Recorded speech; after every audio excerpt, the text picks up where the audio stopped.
Hello and welcome to Asomniacs. I'm Jessiye. My pronouns are she, her. My name is Alex and my pronouns are he, him. And today we're looking at virginity and the lie that it is, which is why the title of our episode is Volcano Ready, because if you're a virgin, you're probably going to get sacrificed in a volcano at some point. No, I'm just kidding. I'm totally kidding. I'm ready to go. Hit me up. But you could be ready to be sacrificed. Ready to go. I'm volcano ready myself. Good to go. So, what is virginity? Well, it's allegedly not having ever had sex. But then that begs the question is, what is sex? And I forgot our trigger warning. We will be talking about anatomy, sexual anatomy, other anatomy, and other sex-related things. Sex, religion, drugs, paleontology, everything. Be ready.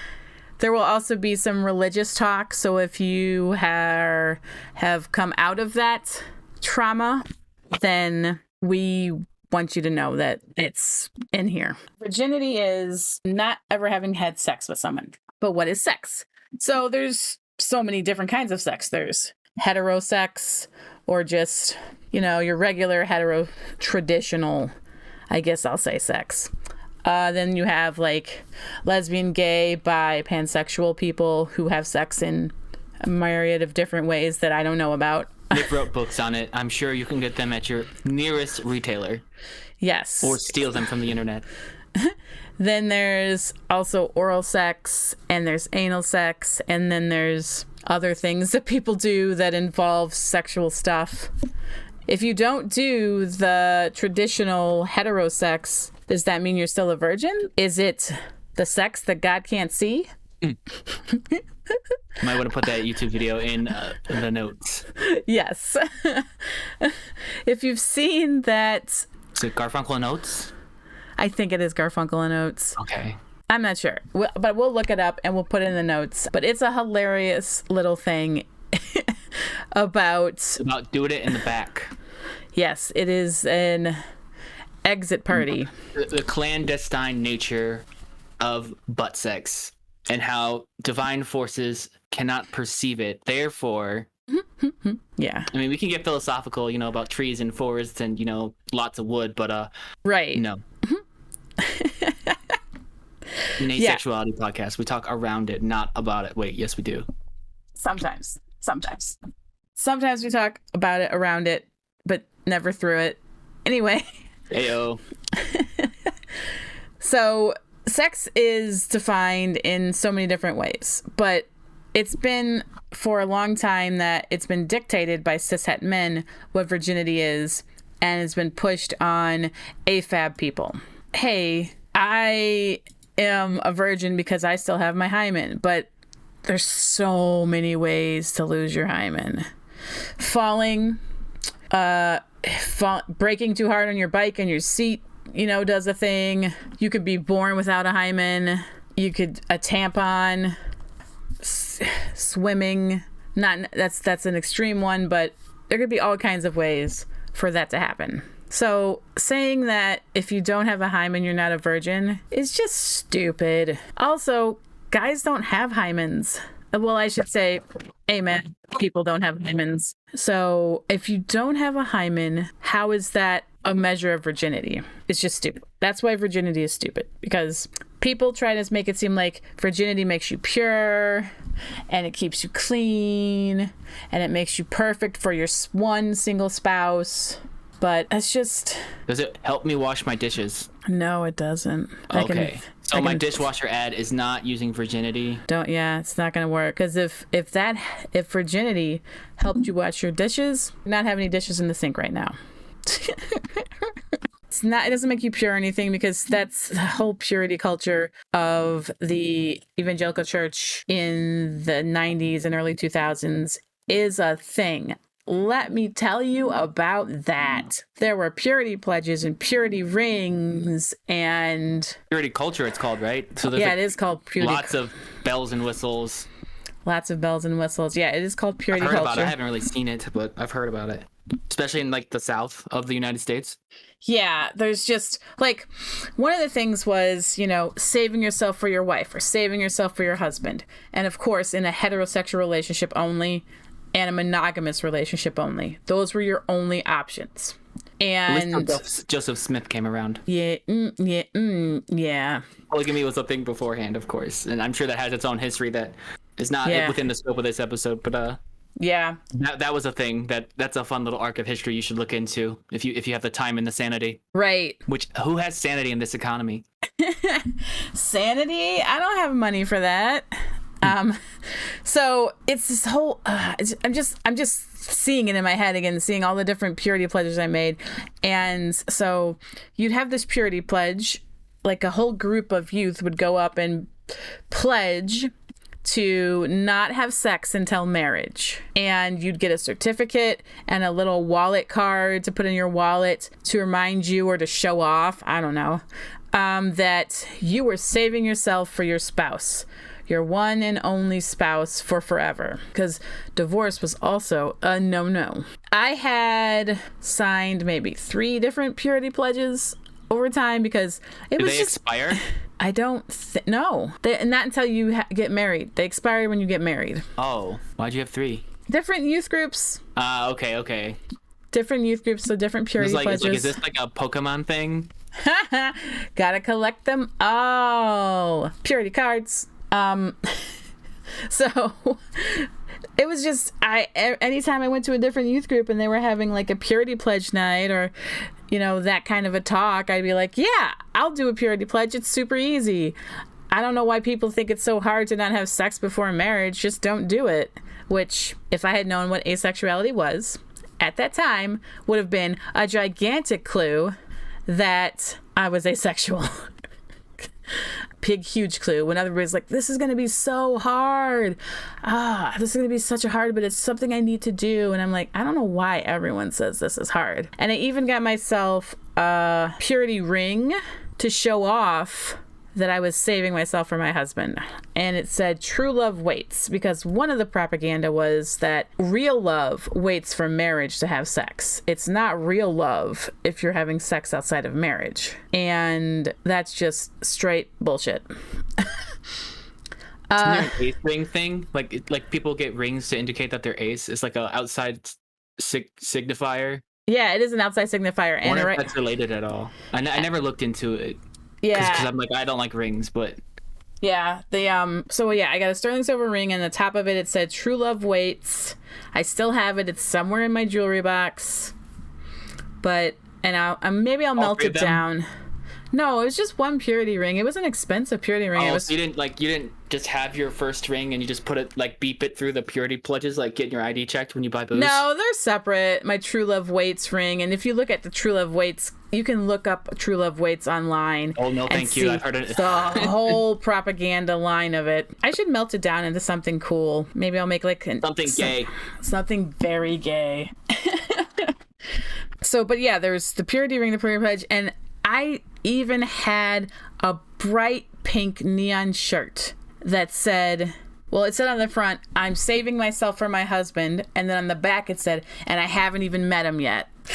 And I proudly wore that shirt to concerts, youth group, school. I was a good old indoctrined evangelical purity kid.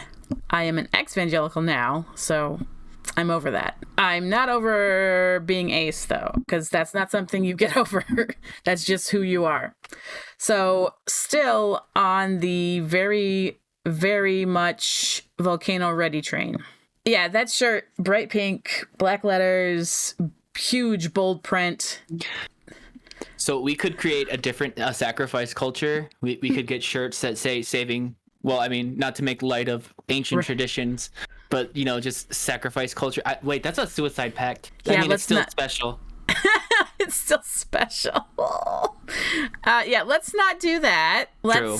Yeah. That's that is great that we could. Well, I mean, it's a marketing opportunity. If it came down to the only way to save the planet was to throw all the virgins into volcanoes, I think most of us aces that have that Volcano ready experience, I'd watch that Netflix original. would be like, all right, for the planet. Well, no way. They're not getting me. They're not getting you? Uh-uh. All right. I have to go into the bunker. Oh, yeah, the bunker. I would have to form my own purity cult, right, to defend it. But you see the parallel, right? The purity culture is a cult. It's a cult. And there's a book called I Kissed Dating Goodbye by Joshua Harris. Exactly. That's the sound. I Kissed Dating Goodbye. And it's all about courtship and how you are supposed to not date before you get married. You're only supposed to court, and there's no physical contact. And your parents are usually there watching everything you do and within earshot to make sure no hanky-panky happens. So all of the dates before you marry someone are with other people there as well. Sometimes it's your parents, sometimes it's your friends, sometimes it's aunts, sometimes it's cousins, whatever. You're never allowed to be alone with the person that you're courting instead of dating. And all of this is also before you get married to this person. Like, this person will, like, propose to you on a date, a court visit. I don't know what you want to call it. I can't remember. But of course your parents are there, or your friends are there because they've been there on all the other dates and you've never been alone with this person, but now you're going to marry them. It's a whole thing. Fortunately, though, Joshua Harris has deconstructed his religion experience and is an ex-evangelical, and has said he was very evangelical. An ex-evangelical is someone who grew up indoctrinated in the evangelical church, I guess, in that movement, and has deconstructed and looked at it and been like, this was wrong. I was indoctrined. I don't believe any of that stuff anymore, but I still had that experience growing up. Mm-hmm. So there's a group of us across the country, for the most part, that's called themselves ex-evangelicals, to be like, yeah, I don't believe that anymore, but I had that experience. Okay. So, do you know any of the main takeaways? One of the big deconstructed thing? Homophobia is very big in the deconstructioning, to get rid of that homophobia aspect, to get rid of any transphobia, mm-hmm. To get rid of the pro-life aspect of it. Oh, so it's more political than the within the context of relationships and virginity and saving yourself. Did anything change there? Yeah, it's, that's part of kind of like the deconstructioning is, virginity is not good or bad. It's not really a thing. Sex isn't a bad thing. Enjoying sex isn't a bad thing. Sex workers are not horrible people. Having sex before marriage doesn't make you a bad person. It doesn't make you dirty.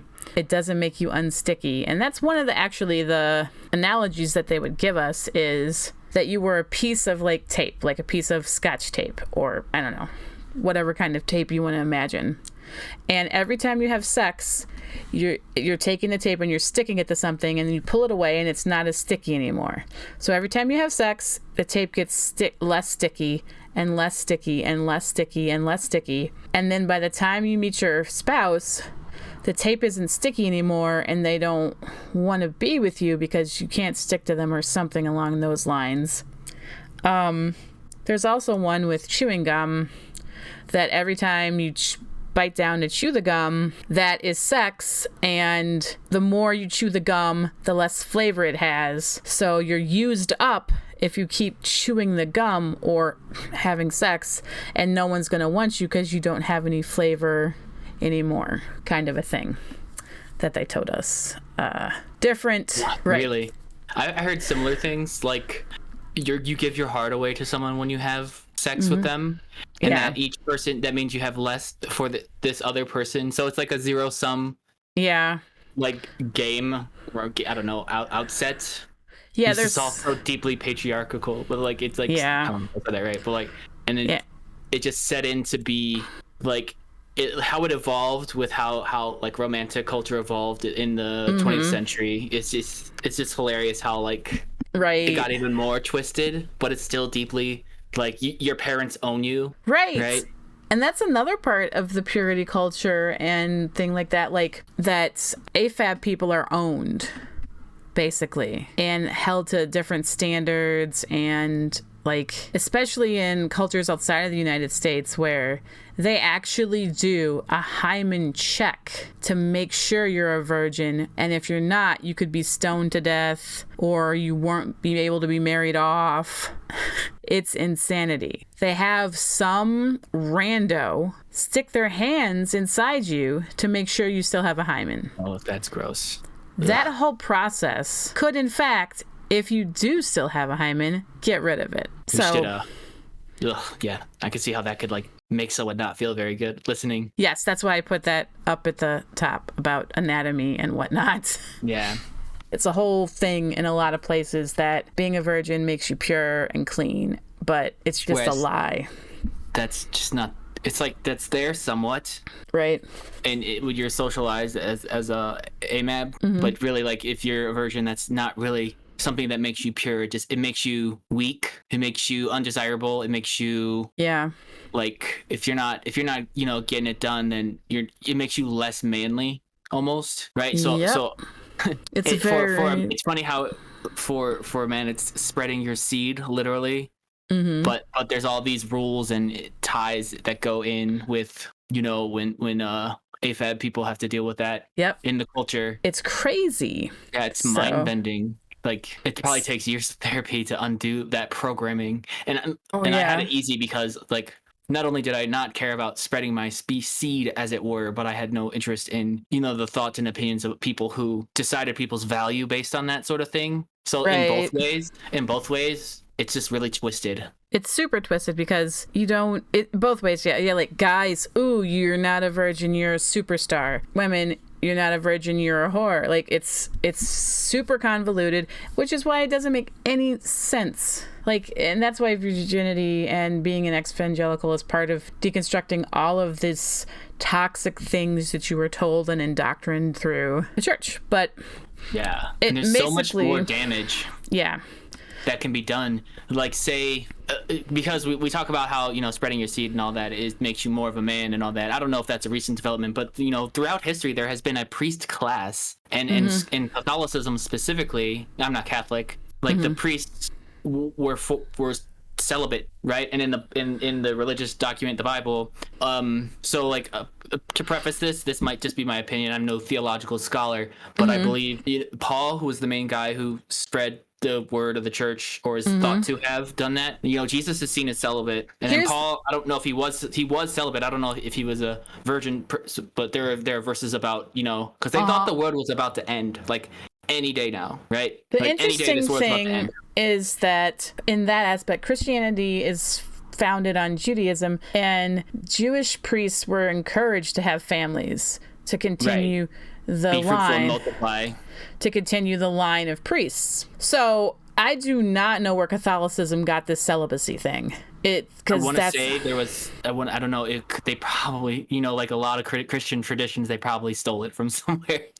Yeah, but I want to say it occurred. It occurred during or after, like sort of the mainstreaming of the church in the Roman Empire. With Constantine. Yeah, but asceticism was a big in vogue then too, even outside of Christianity. And even today now, priests and nuns are expected to be celibate, which is not the same as being asexual at all. They are actively denying the attraction they have in the guise to serve God. They and maybe some of them are ace.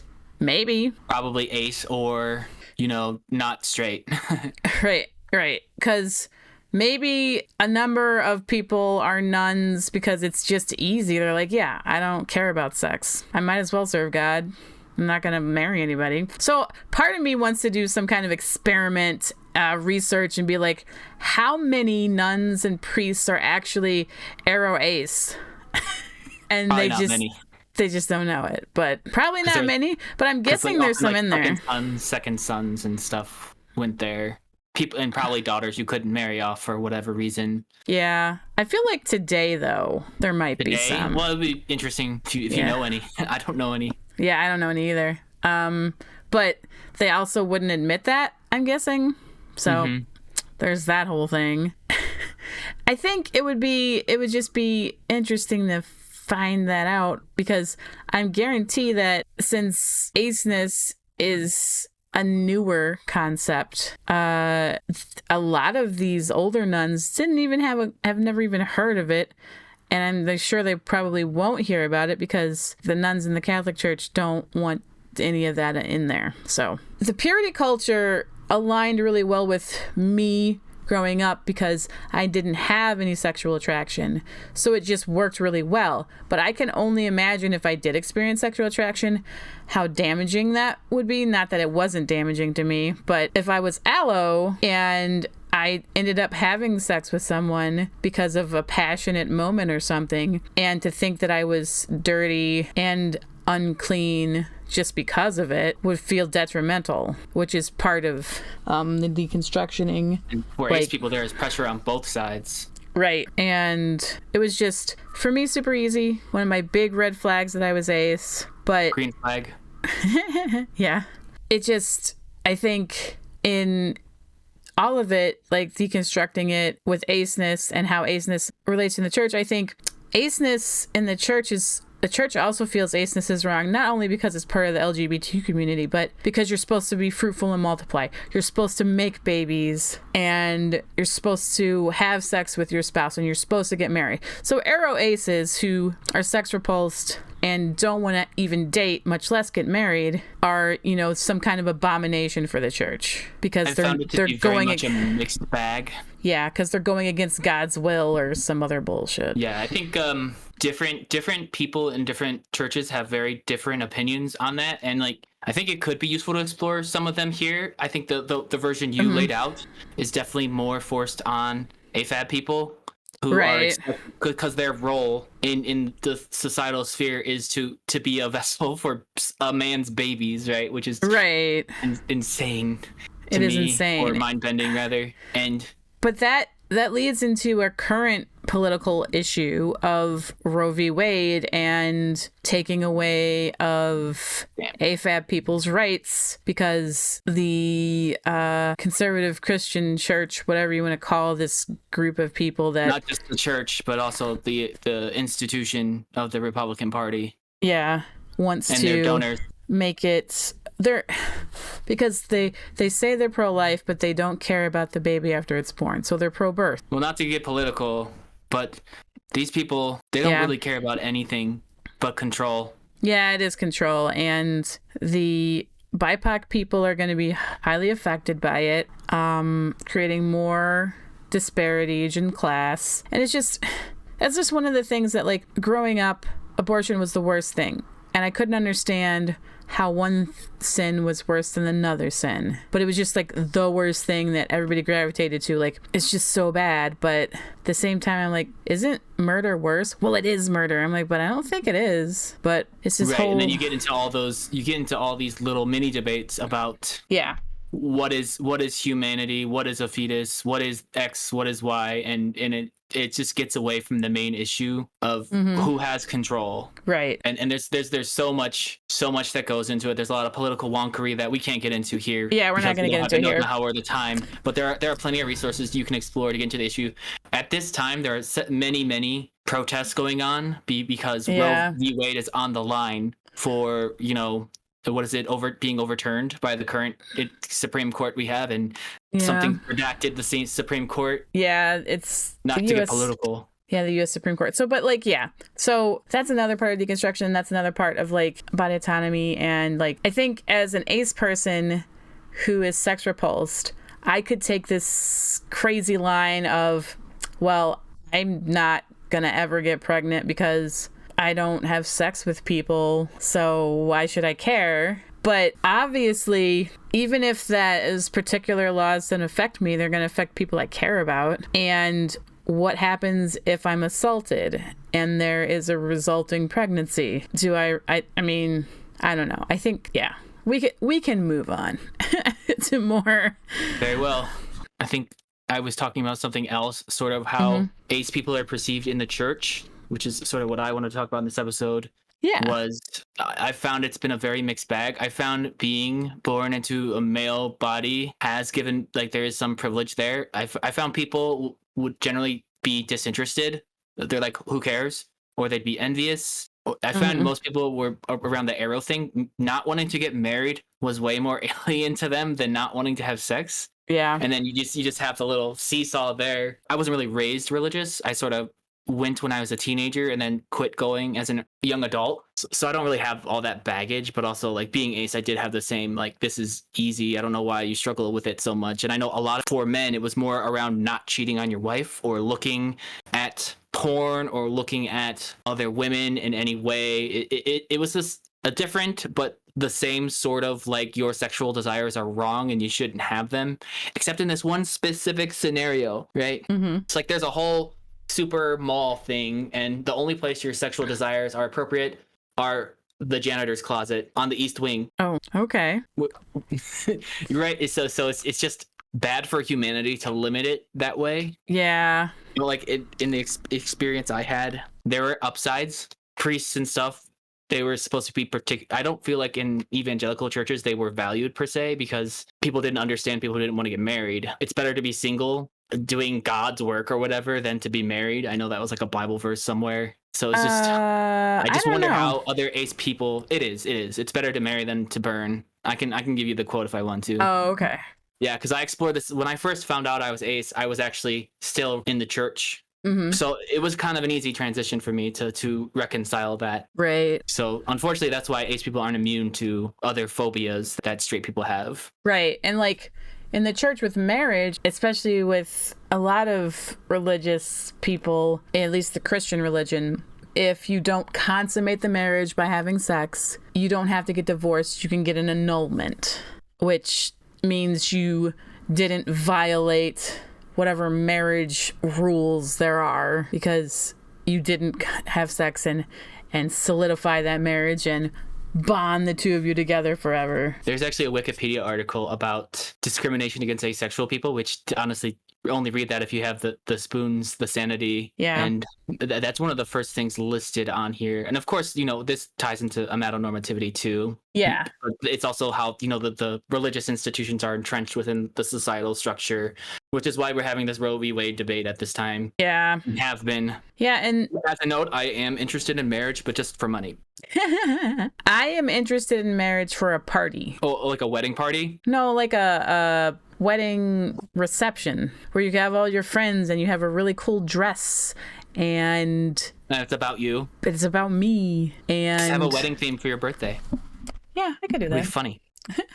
And there's a big old cake and there's like you on the cake in a cute little outfit. And there's all of your friends and people that didn't want to come to just a regular birthday party because it's not a big deal are going to show up to your wedding and they're going to bring you a cool present. Like, why not? Air fryer. We've always wanted one of those. That's true. I'll put that on my registry. To wrap this all up, do you have any thoughts on how to start undoing the damage? I think that part of it is... Other than jumping into a volcano. Yeah, other than jumping into a volcano. I like how you realized how insane that statement was as you read the sentence to yourself, Allah. Like jumping into a volcano.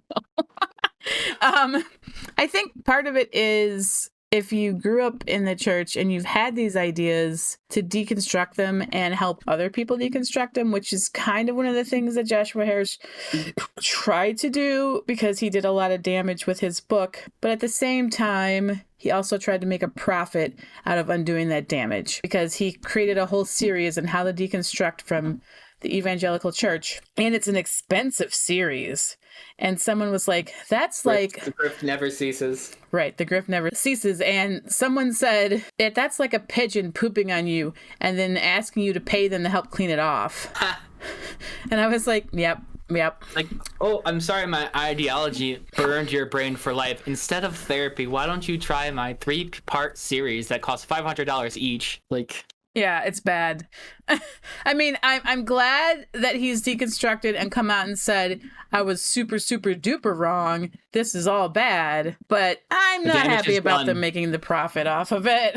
That's not cool. I think the best way is one for people who grew up in that purity culture to realize how damaging that is and how wrong it is. There's a lot of people who don't even see it as wrong and damaging because they're still indoctrined in those areas. So I think it's up to those of us who have come out of purity culture and realize how bad it is, ace or not. Like for me, it's ace, and like that's just one of the biggest clues that I was ace. But I think the best way is to come out of it and be like, okay, cool. This was not good, is not good. It is damaging. Like, I mean, I can't imagine if someone tried to make me wear a chastity belt. A what? A chastity belt to make sure that you stay a virgin. Have you never... I've heard of it as a joke. No, it's not a joke. There were chastity belts in medieval times. It was an iron belt that had a hole only big enough for a little bit of urine to come out of, and was locked with like a padlock, so that it was basically iron underwear so that you could not be defiled by someone, or if you were interested in someone, that you couldn't have sex before marriage. It was a whole... Wow. It's very interesting how medieval that is. Right. And how, I don't know, like, it really comes down to control versus freedom to me. And how you see how, like, I know the church is still the church, and that's like a culture artifact that can almost be like a time capsule. Yeah. But even in the wider sphere, the control versus freedom is, we've seen it move from, well, I guess it's moving back with Roe v. Wade, but like how, not to get political, but yes, to get all the politics, but how controlled we are by our jobs. Yeah. There's just always this like huge cultural limiter. It is. Where if there was kings, and it's just interesting how power intersects and interacts like that, and just how much it fucks us all up, and how hard it is to get out of it. Mm-hmm. But did we have anything else? I know this was a bit of a up and down, personal, meandering. It's a little bit of a personal meandering, and just lots of things for allo people. See, we're givers.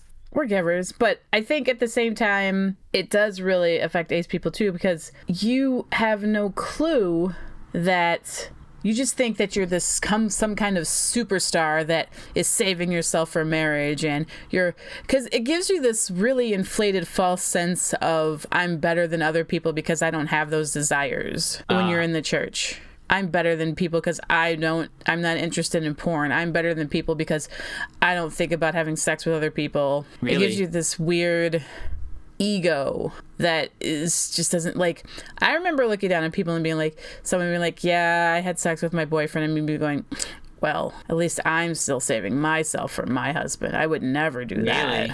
Yeah. I never did that.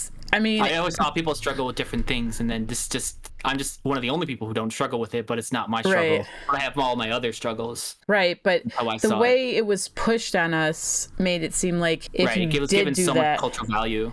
If you did have sex before marriage, that you were just such a bad person. So if you were able to not do that, you were, one of God's chosen people. You were glorifying God, and you're doing all the right things. And like if you took a purity pledge, because not everybody would take a purity pledge, but if you took it, there was this big pomp and circumstance about it, and you were just like they would be like, look at like Jessiye, she's taken this purity pledge, and you'd have to like go up and talk about it and be like, I've never done that, and I've been making sure I'm saving myself for my husband, and I haven't been tempted, and all this kind of stuff. So like you get this pedestal for people to look upon you as the example because you're doing what's right, which goes to your head when you're like 13. Mm-hmm. Yeah. So this is why we're all fucked up, and we might have to redact some things to get it out of our system, Yeah, well, yeah. But I think hopefully some of this was good for you. Some of it, if it, and let you just have listening. Yes, if you're still listening, thank you. And you're a super fan, and if you buy my 3-part series. No. Unfortunately, we do not have a 3-part series on that, but I did think of a new episode idea. Oh shoot, I lost it. No, come back. It was... We're doing our ADHD episode next. No. Right. It was a how-to of some kind. Dang it. I'll eventually remember it. And then you guys will listen to it and you'll love it. Yeah, we still have plenty of ideas and episodes, and we're hoping to release on a more regular schedule when, my life isn't upended at all times. Yeah, same with me. But we hope to produce more content, and if you have any feedback or ideas, feel free to reach out to us at any of the social medias that will be listed in a description, because I don't want to list them out. Yeah, we've got them all. If you go to our website, unlike Purity Pledges, we collected all of the social medias. And if you go to our website, asomniacs.com, you can find us on harass us directly. Every podcasting platform. So let's say you're like, well, I don't like such and such, but I do like to listen on such and such. We're on there. Yeah. We're on there. Every day. Breakfast, lunch, and dinner. Yes, we can't wait to do more content for you. And possibly after editing this, which I will do some creativeness with if we have it, we have someone writing us a song for us to have as our opening and our intro and our outro, so that you can have a nice little, oh yeah, that's Asomniacs, cool. It's gonna be great. So we'll have... I haven't heard it yet. Neither have I. Oh. But it's coming. I have been assured it's coming, that it is being worked on and will be delivered soon. So that's something exciting. I know maybe in our next episode, in our 5th episode, maybe even this one, you'll get to hear some really cool intro and outro music.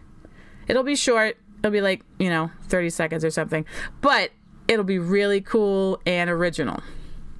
So thanks for hanging out. I have rambled too long. I'm going to see if I can get away with this. Yakety yak, please come back. Why?